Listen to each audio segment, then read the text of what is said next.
ես ներողություն եմ խնդրում իհարկե, բայց մինչև այս պահը միակ արձանագրված դեպքը, որտեղ Միքայել Մինասյանը որևէ մեկին գումար է տվել, ցավոք դա դուք եք։ Դա ես պետք է արձանագրեմ։ Ինչ է նշանակում ապացուցված դեպք կա, որ Միշիկը այն ծրավոր գլուխը Միշիկն էլա պատին տվել, ասողն էլա պատին տվել, կասկածողն էլ հետնա պատին տվել։ Իսկ ինչ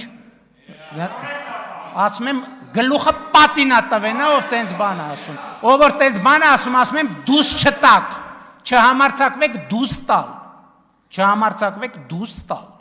Բառից բուն իմաստով։ Միքայել Մինասյանի եւ ձեր անձնական հարաբերությունները ինձ բացարձակապես չեն հետաքրքրում, դա մեր պետության եւ ազգի շահերին ընդհանրապես ոչ վերաբերելի հարցեր են։ Այդ հայտարարությունը հնչվել է եւ դուք չեք էլ հերքել մինչեւ այսօր։ Տիկին Գրիգորյան, պետք է անկեղծ ասեմ, ես տենց հայտարարություն չեմ լսել, որ ասում եք, որ տենց հայտարարություն եղել է։ Ես կխնդրեմ, որ եթե ես over react արեցի, ես դրա համար ներողություն եմ խնդրում, բայց ես իսկապես չեմ լսել տենց հայտարարություն։ Ես խնդրում եմ մեր աշխատակազմից ներկայացնի ինչ հայտարարության մասին է խոսքը, եւ եթե կա տենց հայտարարություն բաց որևէ հարթակում, համապատասխան իրավական ընթացակարգով ես դրան ընթաց կտամ։ Աշխատակազմին շատ ծանրաբեռնեք, ասեմ ինչ ասել։ Երկու խմբագիր ենք, նախին հասկանանք ինչա։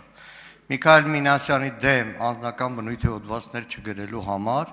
հայ փոստը պայմանագիր է կնքել հայկական ժամանակի հետ, bez վազրատ թերթը ընդունելու։